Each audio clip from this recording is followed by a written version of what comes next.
Okay, it's June 6th, 2023. Going to bring you a Lake of the Ozarks fishing report. Denise has been out on the water a lot more than me here lately, so we're going to let her do the report this week.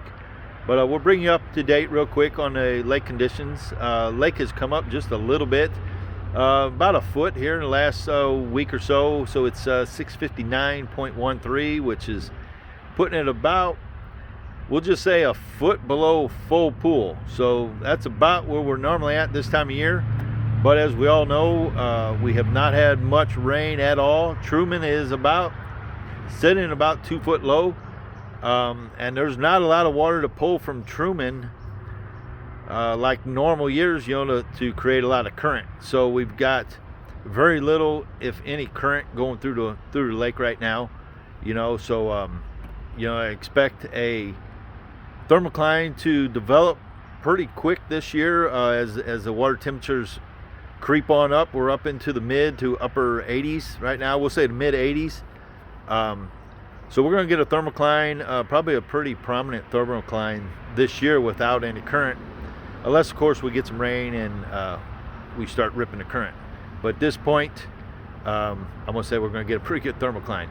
So like I said, water temp is about 80. We'll say 80 to 82 realistically throughout the lake.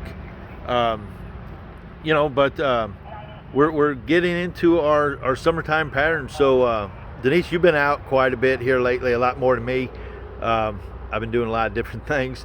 But what do you think your most prominent pattern has been here lately on trips for both numbers and size? If you're going for numbers, what are you doing?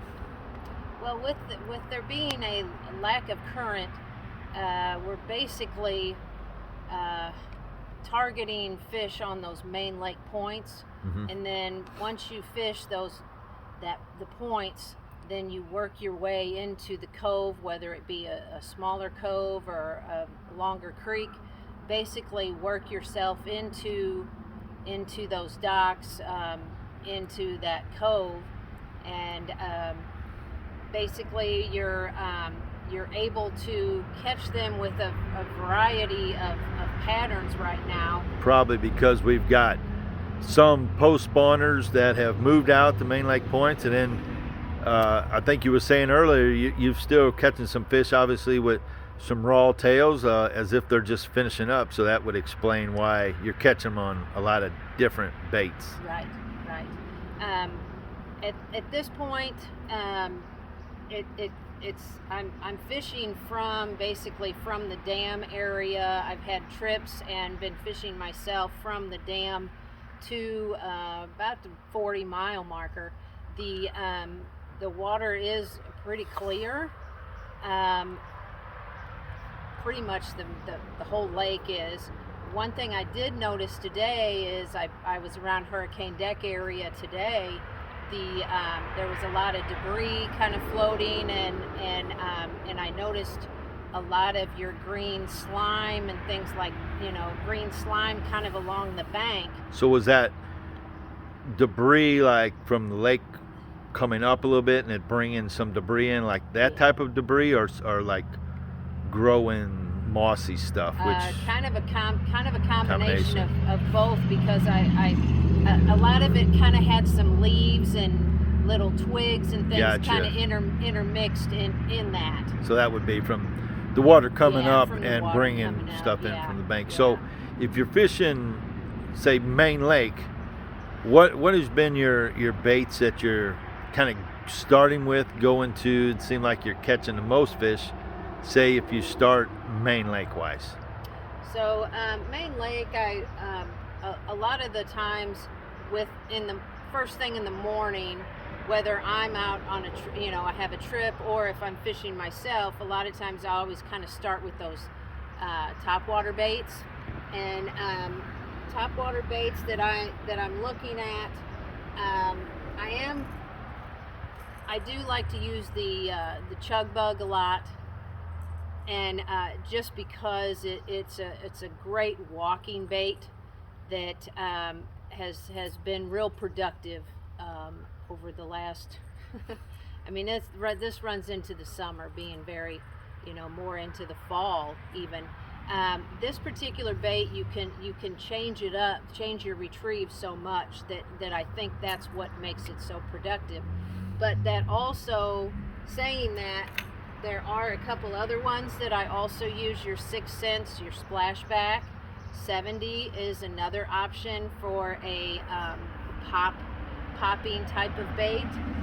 You also have your Rebel, your Popar is another walking bait that gives you the same effect when you're working your bait. So real similar baits, but not necessarily a steady retrieve bait. You can work it, stop it, compared to.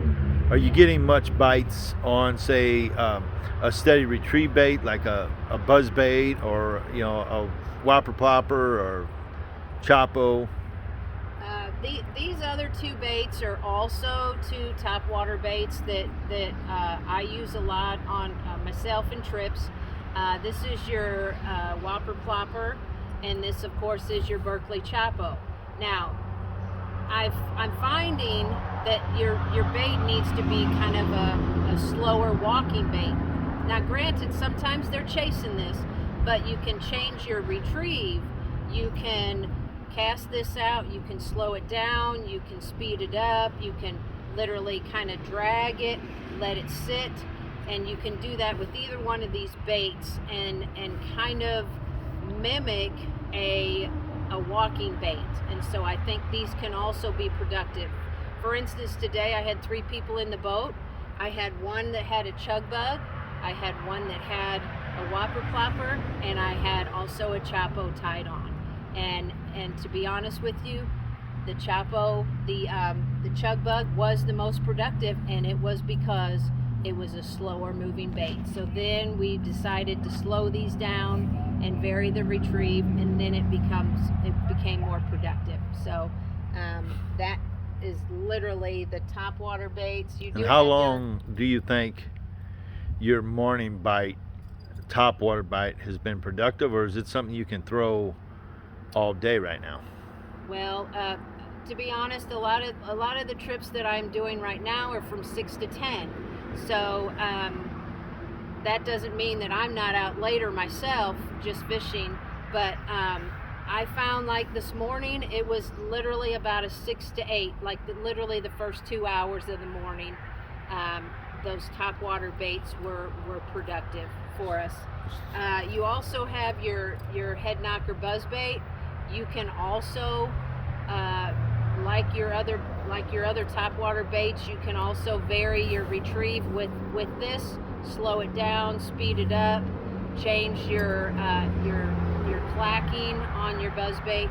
So you do have with the Crocagator buzz bait, you do kind of have. I guess if they're really aggressive or a cloudy day or something, right, they may be chasing a little more. And the nice thing is, with 3 people in the boat, you can find out pretty quick what you need to do with your bait to get more bites. Gotcha. All right, so let's say topwater seems to be slowing down, and you want to go to, say, the bottom. What seems to be the most productive bait? Are you fishing it on the same points, or where are you fishing at? What are you looking for? Rock and things like that. I do believe your points that have your ledges, and the nice thing is about this water being clear. Now, granted, I have Garmin, I have the graphs and things that I need to be able to see the contour, but the nice thing is, visibly you can see right now.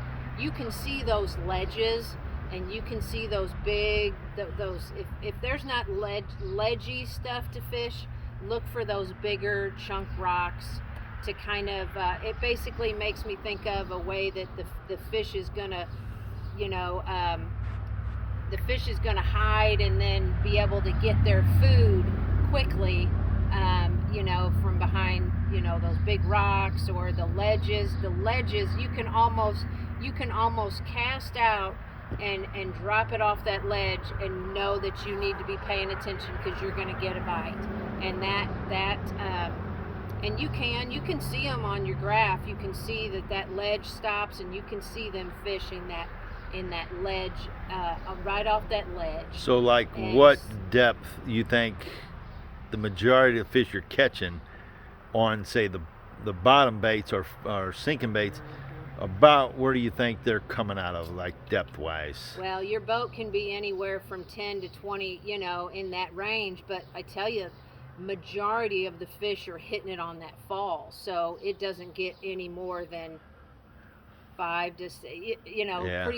pretty shallow, and it just depends on where that ledge is a lot of times, or those rocks. So, weight wise on a shaky head, so the smaller weights seem to be working for a slower fall, or do you think that matters?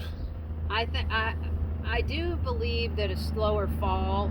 They are pretty aggressive right now, but I do think a slower falling bait is where you need to be right now. You can't go wrong with the Crocodile shaky head, and I've got it here trailed up with a mag finesse worm on here, and then also this mid-sized brush hog also is a great. A lot of times you might want more action, more movement with your brush hog. Either one of these. For instance, if I've got a trip, I've got somebody throwing a worm, and I've got somebody throwing a brush hog, just because both of them seem to be very, very productive. How about color right now? Is color making a big difference? Are you throwing a variety of colors, or what are you looking? I don't believe so, to be honest with you. I do have a tendency to have green pumpkin, red flake, your green pumpkin magic, your green pumpkin blue. I do add a little bit of either little bit of flake, with your blues or your reds. Usually. Probably with the water being so clear. Yeah. Flake will make a difference. Yeah. Another thing that has been productive right now is wacky rigging, and this, to be honest with you, is kind of a new bait for me. I stick with my shaky heads, and so for me to do the wacky rig style is a little different. But I will kind of tell you, these are some things I had to learn myself. For instance, this wacky tool, I had to learn about this. So basically what you do is you balance your worm, and you insert it into the tool, and I've already moved this up here, and the O-ring, and so then you push your O-ring onto your worm, and then you can use I like the one-aught mosquito hook here, made by Owner, and then you insert your hook into the O-ring. And so this has also been another productive. Once you do get it on there, you can move it a little bit one way or the other to kind of help it balance. But that is another productive. I guess since that's such a slow falling bait, that's probably what you're thinking. Yeah. I gotcha. Yeah. It was productive today. I had a gentleman catching fish on this today, and then he was the other gentleman was throwing a jig, which I love to see, and so this is my favorite setup right here. I haven't talked about any other rods, but I will talk about this Virtus. It's a 610, and it's a finesse jig rod, and I throw my half-ounce jig on this, and this is another bait that I've also been using and having clients use. And I've got an Ozarks craw half-ounce zapper jig tied on, and my trailer. In fact, I showed Jim. I've got. You really like that net bait. I noticed you throw that probably more than any other bait. Trailer wise, why you like that net bait so much? I like the action of it, these pinchers really, I mean, if you swim it along the side, of the boat, you can see this the action of this, and it really gets a lot of bites. And here's what I'll show you. These were littered on the bottom of the boat. Both pinchers off. One pincher's gone. One pincher's gone. So they're this is keying what in. litters, They're yes, keying in on those absolutely. Yeah. pinchers is what might be getting Yeah. in the bite. I got you. And I like Magic Craw. Pairs great with the Ozark Craw. It's got a little bit of blue, and also the skirt has kind of that Magic Craw, and this is definitely my summer jig that I throw all summer long.